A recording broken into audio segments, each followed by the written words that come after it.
Saudações a todos. Estamos retomando a série de vídeos sobre o céu.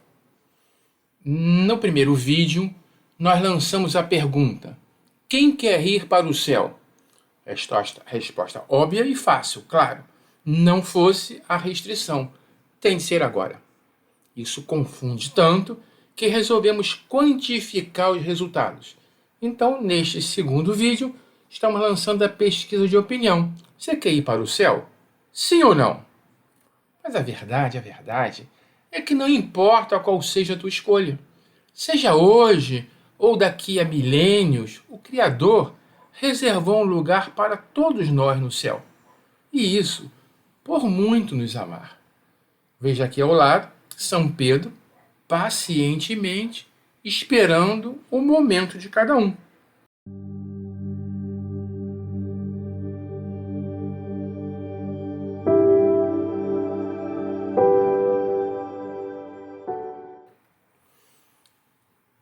Feito a pesquisa, começamos agora os nossos estudos baseados no livro O Céu e o Inferno, na série que corresponde ao capítulo 3, O Céu, segunda parte. Na primeira parte dessa série, se abordou o céu sob um ponto de vista dos modelos da antiga ciência e das antigas religiões, onde as coisas se embolavam. Quem quiser, recomendamos que assista o primeiro vídeo da série. Mas lá se mostrou que os modelos eram geocêntricos, onde tudo girava em torno da Terra, e havia um limite para o universo, e não se sabia o que existia depois disso. Então sobrava uma região para se posicionar o futuro do homem após a morte do corpo físico, o céu espiritual, o céu das religiões, ou mesmo o inferno das religiões. Esse era o mundo de Deus, o mundo do homem e o mundo de Deus. O mundo de Deus ficava além dos modelos que as antigas filosofias e o início da ciência conhecia. Com o passar do tempo e a expansão do conhecimento, as religiões foram ficando sem respostas sobre onde está o céu. Por quê? Porque hoje o conceito, o modelo astronômico é de um universo infinito. Não existe uma região após o fim do universo. Dentro do conceito de infinito, aonde fica então o céu?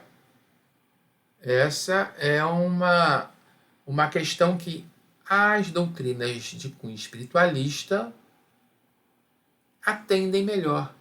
É uma lacuna que fica melhor preenchida pelas abordagens espiritualistas, porque elas explicam que o futuro, o destino do homem está em um mundo espiritual, não no mundo físico. O mundo físico é um mundo de transição. Nós nascemos para aprender, amadurecer, resgatar karmas e seguir em frente, voltando para o nosso mundo de origem, para o mundo real, que é um mundo invisível para quem aqui está.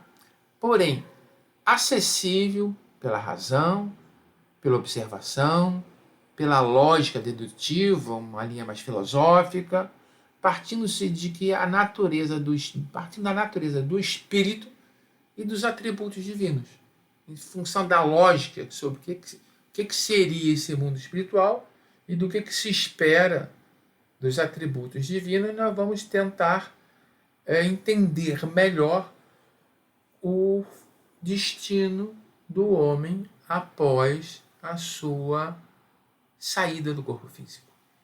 E por observação, nós estamos falando, claro, que observações feitas a partir dos fenômenos mediúnicos. A razão é um raciocínio que nos permite entender as explicações sem necessário recorrer aos dogmas. É porque Deus assim quis e pronto. Exemplo, na figura. A figura está mostrando o planeta Terra segundo um modelo de planos ou dimensões. Fala assim, 7 planos em 7 dimensões. Aqui está muito simplificado. O modelo mais espírita, mais ortodoxo, fala em três: físico, perispiritual e espiritual. Aqui nós não estamos falando do corpo, nós estamos falando do planeta, porque nós estamos vindo de um modelo astronômico. Mas a analogia é a mesma. No planeta de matéria física, vivem os mundos de matéria física. Num planeta de matéria astral, vivem os espíritos que estão portando um corpo astral. E por aí vai. Entre a matéria física e a matéria astral, entre o corpo físico e o astral, também se costuma considerar um plano intermediário, que é o plano etérico. Mas o plano etérico, ele tende a ser agrupado junto com o físico. Se considera ele muito grosseiro, muito mais próximo do plano físico do que do plano astral. O plano astral é onde, em princípio, os espíritos que desencarnam habitam, usando corpos astrais. O ser humano mediano, de evolução mediana, quando larga o corpo físico, retém o seu corpo astral e vai habitar este plano, essa dimensão astral. Em níveis mais avançados, ele também larga o seu corpo astral e fica de posse de veículos superiores, nós vamos chamar de veículos mais abstratos, matéria mental concreta, matéria mental abstrata, e a coisa segue além, não vamos nem dar nomes aqui agora, que não é esse o nosso objetivo, vamos chamar de mundos superiores. Mas o objetivo era mostrar que existe uma lógica que vai posicionar o nosso futuro, o lugar para onde nós estaremos, em dimensões ou planos diferentes daquele onde está o nosso corpo físico, sem ser necessário ir além do infinito, como era feito nas primeiras abordagens. Não além do infinito, mas até o limite da abóbada celeste. Vejamos o que o nosso texto de referência diz sobre isso. As ideias do homem são proporcionais ao que ele sabe. Como todas as descobertas importantes, a da constituição dos mundos deve ter dado um outro curso às ideias, parada para explicação. À medida que a ciência avançou, nós começamos a compreender como os mundos são constituídos, as nossas ideias sobre o céu, o paraíso, foram mudando, foram evoluindo, porque não eram mais compatíveis com o conhecimento científico. Então, nós vamos conceber, vamos imaginar coisas a partir de um conhecimento de base. E nós extrapolamos esse conhecimento de base na direção que se deseja. Voltando ao texto, é isso que está sendo dito aqui. O céu foi deslocado. A região das estrelas, agora sem limites, não pode mais servir para localização do céu. Então, o céu está onde? Diante dessa questão, as religiões permanecem mudas. Essas religiões, elas vêm de uma época passada onde a explicação podia ser simplesmente depois das estrelas está o céu. Agora, essa explicação não serve mais. E as religiões não avançaram nesse aspecto. O espiritualismo, as religiões de cunho espiritualista, conseguem lidar melhor com isso. E dentro daquele conceito, agora aqui no negrito, que partindo de algo conhecido, você pode extrapolar para chegar ao desconhecido por uma dedução lógica. Olha a lógica entrando aqui. Então, a partir do que eu sei hoje, eu faço deduções lógicas e extrapolo algo além. Mas, se nós estamos no campo da espiritualidade, das religiões de cunho mediúnico, nós então vamos acreditar ser possível fazer observações diretas. Por exemplo, o médico tem evidência e consegue ver um espírito ocupando um corpo astral, por exemplo. O espiritismo permite isso, possibilita isso, acredita e prega isso. Temos aqui um exemplo de uma médium espírita, Eigorinha. Ela teve paralisia infantil e ela não podia andar. Estar com o corpo físico retido numa cadeira de rodas, então provavelmente ter sido um estímulo para ela desenvolver a capacidade de deslocamento, de saída do corpo físico através do seu corpo astral. Então ela se desdobrava e ia visitar planos astrais, dimensões astrais, usando o corpo astral compatível com essas dimensões. E ela foi levada a colônias espirituais, ela foi levada à famosa colônia espiritual Nosso Lar, que é objeto de 2 filmes do cinema, num livro psicografado por Chico Xavier, que explicou como é a vida nessa colônia. Ela foi lá, ela viu, e ela começou a desenhar. E o Chico Xavier tomou conhecimento disso, viu os desenhos e corroborou. O Emmanuel, o mentor espiritual do Chico Xavier, disse que era isso mesmo, era assim.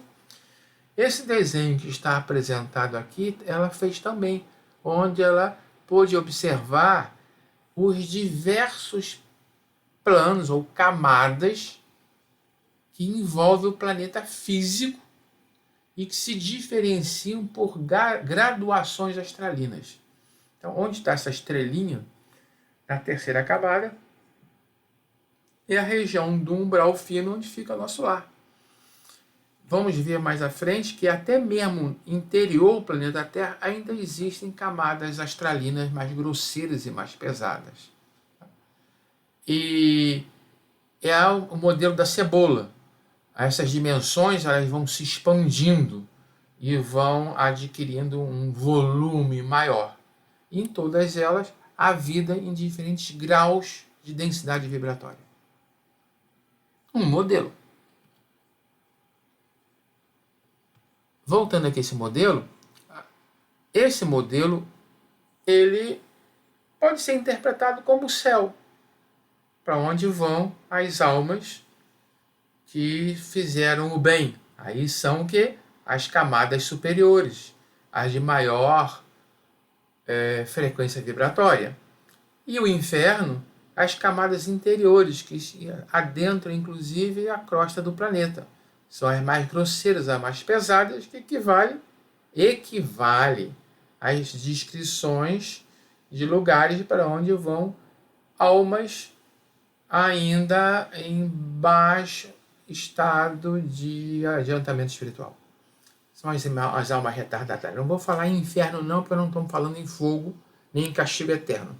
Essa é uma questão que será discutida em detalhes na próxima série, o inferno.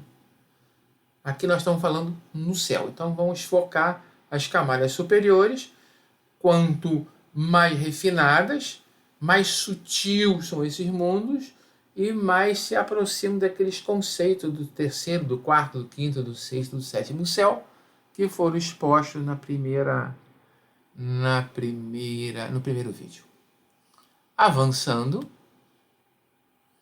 para o próximo item, o item 5 do capítulo 3, corpo e espírito, 2 mundos interligados. Agora nós simplificamos muito o modelo.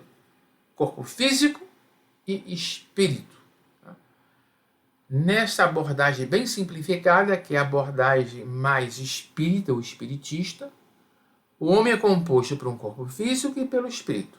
O corpo é temporário, ele morre, enquanto o espírito é o ser inteligente e imortal. Quando desencarnado, ou seja, depois que o corpo morre, o espírito retoma o seu mundo de origem, que é o mundo espiritual. Esse mundo não está limitado ao espaço físico. Nós vimos aquele modelo anterior com aquelas camadas que vão se afastando cada vez mais do núcleo.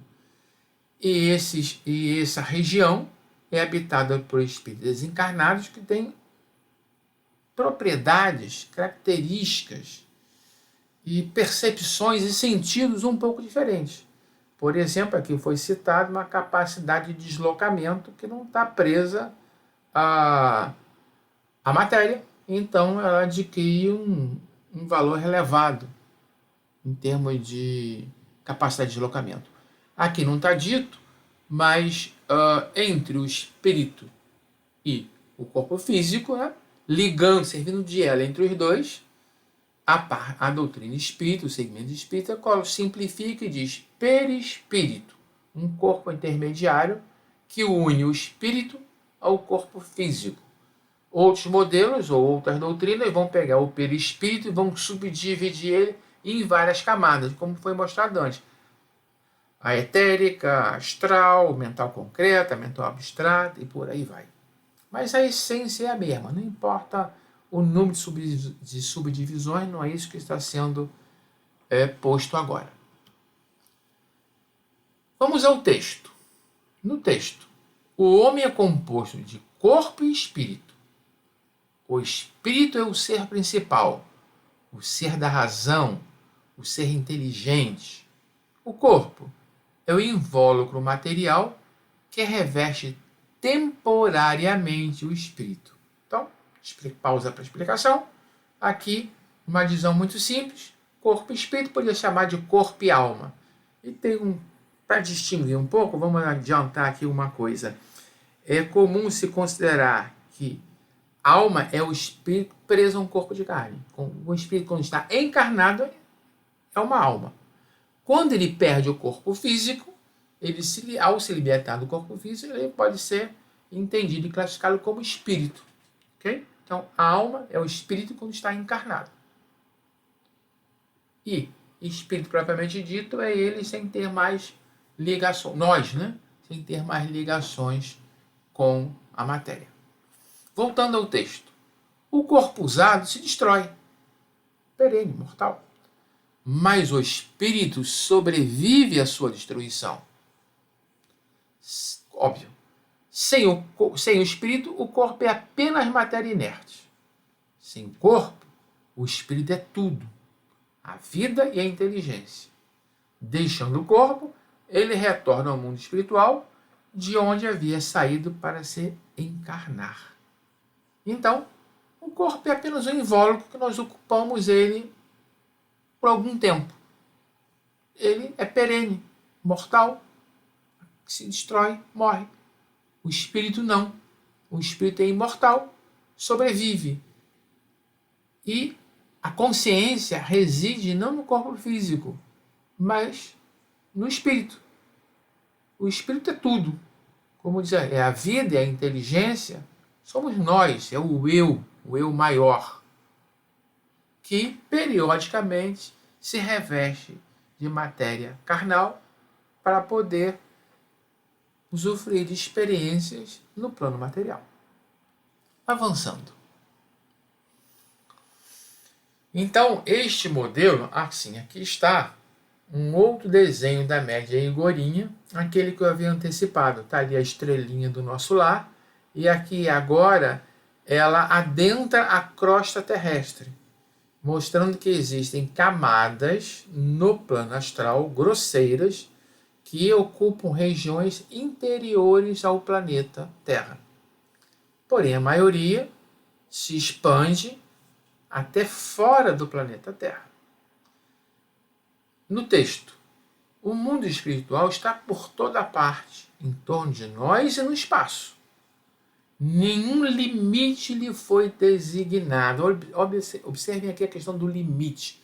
As religiões antigas e a ciência antiga achavam que havia um limite para o universo e que a partir desse limite é que viria a parte espiritual.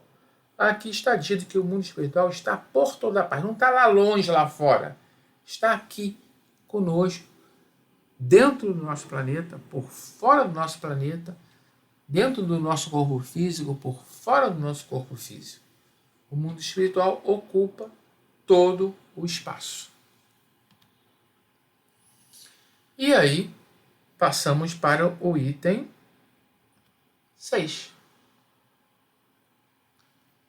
A felicidade é proporcional ao progresso do espírito. Esse é um conceito muito interessante e muito importante. O que está sendo dito nesse item é o seguinte: os espíritos evoluem com o tempo, ganhando percepções e prazeres proporcionais ao seu progresso moral e intelectual. Quanto maior o progresso moral e intelectual, mais prazerosa se torna a nossa vida. Espíritos mais avançados sentem alegrias imperceptíveis aos espíritos inferiores que ainda estão presos à matéria. Então, a vida vai se tornando cada vez mais bela, cada vez mais feliz, cada vez mais agradável à medida que nós evoluímos. A felicidade espiritual está ou provém da capacidade de sentir e compreender as belezas do mundo invisível. À medida que nós evoluímos, nossos sentidos espirituais se aprimoram, se aperfeiçoam, nós vamos começando a sentir, a compreender, a perceber belezas que os espíritos pouco evoluídos não conseguem. O exemplo aqui está na imagem. Uma pessoa presa em um corpo de carne, cujos olhos não têm mais o sentido da visão, um cego, pode estar num jardim maravilhoso que ele não vai saber, não vai perceber a beleza desse jardim. Já alguém com plena visão vai se extasiar com a beleza do jardim. Oh, que jardim maravilhoso! Olha que jardineiro foi esse! Olha essas flores, etc. O cego, talvez se tiver um bom olfato, consiga sentir o perfume das flores.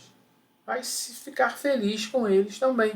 Mas um grau de felicidade limitado, restrito às suas capacidades de percepção do mundo ambiente. Então, a essência desse item é dizer o seguinte: quanto mais evoluído for um espírito, maior fração do mundo criado por Deus ele consegue abranger, e isso traz um estado de felicidade que é incompreensível para nós hoje. Para nós é incompreensível a felicidade de um anjo. Anjo aqui no sentido figurado de um espírito superior. Mas vamos ao texto, o texto original. Os espíritos são criados simples e ignorantes, mas com aptidão para tudo adquirirem e para progredirem em virtude do seu livre-arbítrio. São criados simples e ignorantes, com aptidão para progredir, em virtude do livre-arbítrio que promove esse progresso. Continuando. Pelo progresso, eles adquirem novos conhecimentos, novas faculdades, novas percepções e, por consequência, novos prazeres desconhecidos aos espíritos inferiores. Justamente aquilo que foi resumido no início. Exemplo típico e clássico: lagarta e a borboleta. Enquanto no estado de lagarta, o mundinho dela é limitado. Aquela folha onde ela está, por um galho, aqui e ali. Ela não tem menor noção, ou uma noção muito pequena, do jardim onde ela está. Quando ela consegue promover a sua transformação, a sua metamorfose para a forma de uma borboleta, ela é capaz de voar sobre o jardim e ter uma visão de conjunto desse jardim. E ver as flores, ver as plantas, as árvores, outras borboletas, ver a vida à sua volta. E se esse jardim for um jardim bem tratado, ela terá a felicidade de compartilhar dessa beleza. Se for um jardim mal tratado, ela vai sair dali e vai procurar um lugar onde se sinta melhor. E isso é, guardadas as proporções, a questão com os espíritos.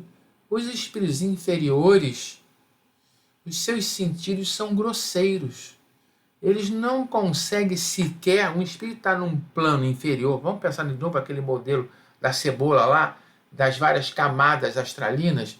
Um espírito grosseiro, ele é pesadão, tem uma alta densidade no seu corpo astral, para o mundo astral, não para o mundo físico, é claro. Então eles ficam nas camadas inferiores, são equivale aí ao solo desse jardim, a graminha rasteira, tá? A lodo, a lama, a poça d'água.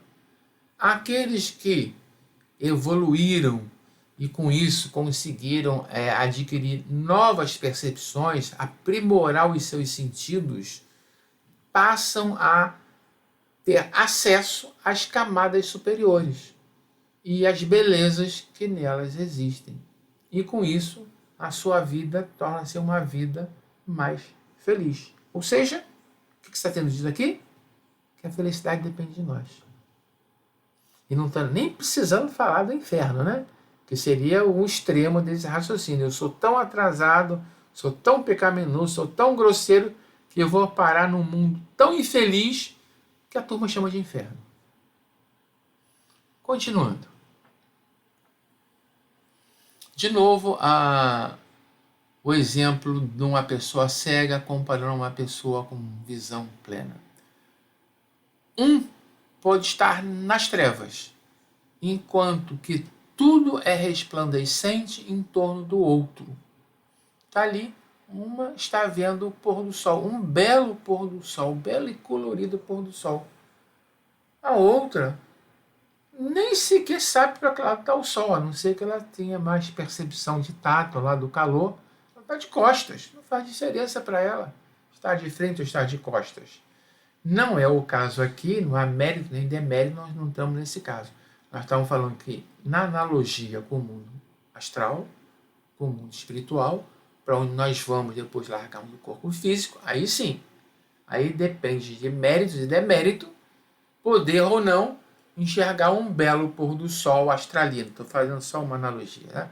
Ver as belezas dos planos superiores ou ficar retido, preso às camadas grosseiras e infernais.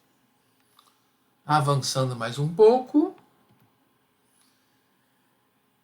o mundo espiritual tem por toda parte esplendores, harmonias e sensações que os espíritos inferiores, ainda submissos à influência da matéria, nem mesmo entreveem, e que são acessíveis somente aos espíritos purificados. Isto é o texto original do Céu e Inferno, que está dizendo aquilo que nós acabamos de explicar e está voltando aqui, a imagem está voltando a detalhar melhor essa analogia com a lagarta e a borboleta. Um espírito superior que já se liberou das impurezas de seus maus pensamentos, suas más decisões, suas más ações, de seus pecados, ele fica mais leve, ele sobe mais e vai atingir regiões astralinas esplendorosas, onde as harmonias e as sensações não são acessíveis aos espíritos ainda grosseiros, pesados, cheios de egoísmo, cheios de pecados, que não conseguem usufruir do mesmo grau de felicidade. Visto isso, passamos agora para o próximo item, que é o item 7, que é meio que um fechamento desse raciocínio. O progresso como obra pessoal não é graça de Deus. Nós não estamos aqui falando da doutrina da graça, e sim do mérito. Observe, doutrina da graça versus a doutrina do mérito. Cada espírito é responsável pela construção de sua própria felicidade. Como são livres, evoluem conforme sua vontade e esforço. Alguns têm preguiça, evoluem lentamente. Outros têm uma enorme vontade de conhecer esses planos superiores e se esforçam para isso, conquistam mérito. E esse mérito faz com que eles alcancem estados de felicidade superiores. Uns então avançam rápido, outros ficam estagnados, nunca completamente estagnados. Deus nos criou de tal maneira que é inevitável. Se há alguma coisa inevitável para nós, é a evolução. Mas ele nos deu o direito, através do livre-arbítrio, de decidir se queremos ir mais rápidos ou mais devagar. Esses estagnados são aqueles que, de fato, vão remanchando na construção de seu futuro, de sua evolução. A felicidade dos espíritos perfeitos é fruto de muito esforço intelectual e moral. De novo a palavra esforço. Não é graça, não é uma dádiva. Eles são felizes porque eles se esforçaram para progredir intelectual e moralmente. Mesmo que esses dois caminhos nem sempre evoluam ao mesmo tempo. Explico isso. Uma dada encarnação, eu me dedico mais às ciências, às questões intelectuais e desenvolvo esse aspecto. Mas eu posso ser um cientista brilhante e ser moralmente atrasado, moralmente deficiente. O inverso.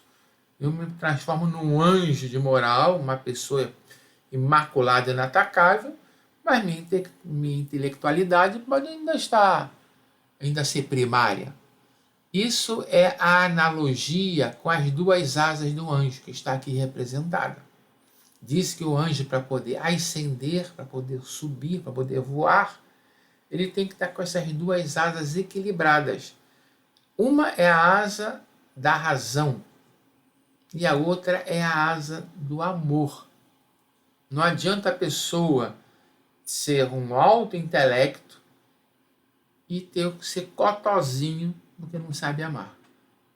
Não vai conseguir voar, vai se desequilibrar e vice-versa. Então, para nós atingirmos esse estado de felicidade, de um espírito purificado, nós temos que desenvolver as duas asas, os dois aspectos. Ora, atenção, espírito superior não é anjo no sentido dessa imagem. Essa imagem é apenas um simbolismo das duas áreas que ele precisa desenvolver. Mas os espíritos superiores não têm asas, não são pombos que precisam de pena para sair voando por aí. Vamos avançar para ver o texto e voltamos a essa questão do que são ou não são essas asas. No texto, o progresso entre os espíritos é o fruto do seu próprio trabalho. Porém, como são livres, trabalham para o seu adiantamento com mais ou menos atividade ou negligência, segundo a sua vontade. O progresso, vou explicar, o progresso é fruto do nosso trabalho, mas nós temos liberdade de escolher se nós queremos ir mais rápido ou mais devagar. Se nós vamos ser mais ativos, para nos adiantar mais rápido, ou se vamos ser negligentes e vamos ficar por aí remanchando. Voltando ao texto. Assim, esses espíritos apressam ou retardam seu progresso. E aí vem a consequência. E, por consequência, a sua felicidade. Então a gente fica reclamando que eu não sou feliz, porque eu não me preocupei em acelerar o meu progresso. Eu estou naquela turma negligente, que não quer se esforçar para isso. Não tem do que reclamar. Eu não tenho que olhar para alguém que parece que tudo dá certo, tem uma vida perfeita. Esta pessoa, se olharmos o passado dela em outras vidas e tudo mais, nós vamos ver que ela já desenvolveu, de alguma forma, a asa da razão e a asa da moral. Já aprendeu a amar e, ao mesmo tempo, desenvolveu o seu intelecto. A imagem mostrada agora, ela ainda insinua que esse espírito superior, que é o mesmo, observe que é o mesmo, vamos voltar aqui para comparar, observe, está a mesma figura representada, numa é nítido que ele tem asas, no outro tem ali um sombreado que parece asas.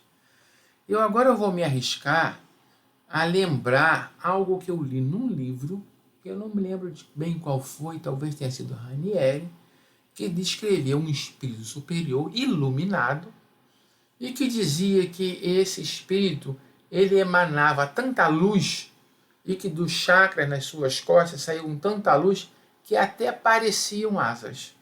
jatos de luz saindo por ali. Mas não são asas. Porque à medida em que nós evoluímos, esses corpos vão ficando mais refinados e eles começam a irradiar, vamos chamar de luz. Nós, no corpo físico, também irradiamos luz, nós irradiamos infravermelho. Quem coloca um óculos de infravermelho vê os seres humanos lá com aquele brilhozinho em volta. Uma coisa fraquinha, luz no sentido mais amplo de uma radiação eletromagnética. Quanto maior a vibração, mais potente é esta e ela vai se deslocando no espectro. O infravermelho sequer é visível para o olho físico. A radiação que um ser que está simbolicamente representado nessa imagem está numa frequência tão alta que nós não conseguimos nem ver o ser, muito menos a luz, ou seja, as ondas eletromagnéticas que ele emana.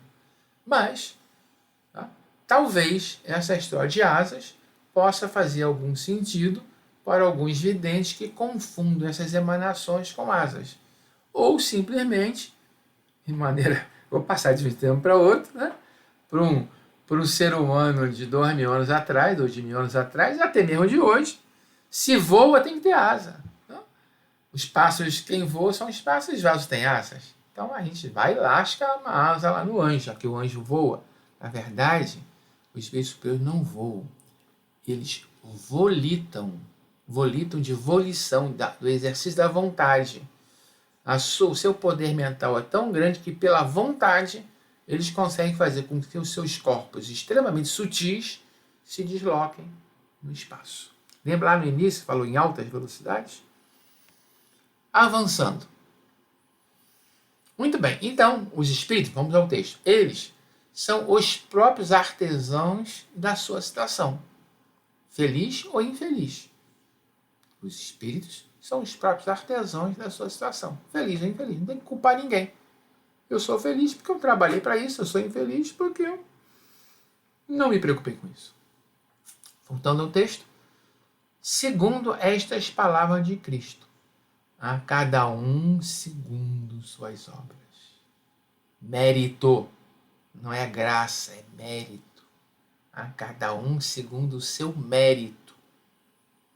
Agora as coisas vão ficando claras. Eu vejo como é que a razão, nós falamos de razão em fazer um raciocínio lógico para, a partir do que nós sabemos, entender o que vem pela frente. E isso é um raciocínio lógico que está sendo exposto.